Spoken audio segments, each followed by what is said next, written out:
Ever wondered how we fight back against deadly disease outbreaks? Well, it's all thanks to science. Let's break it down. First up, we have scientists. Similar to detectives in this scenario, but instead of solving crimes, they're investigating diseases. What's the first step, you may ask? Figuring out what we're dealing with. Is it a virus, a bacteria, a fungus?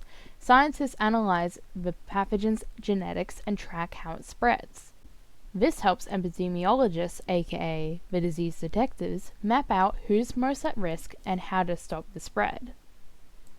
And with genomic sequencing, scientists can even track mutations and new variants. So how do we cure the disease? Well, this is where science comes to the rescue again. Researchers work day and night to develop vaccines and medicines to help your body fight back.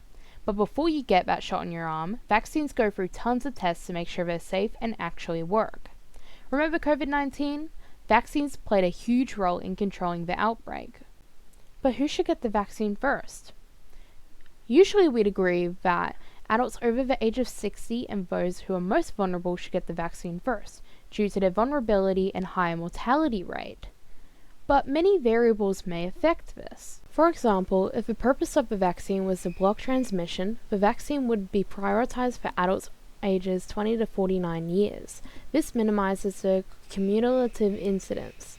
However, if there was a low supply of vaccines to minimize deaths, vaccines would be allocated to high-risk and older age groups first. The difference between these two vaccines are their priorities.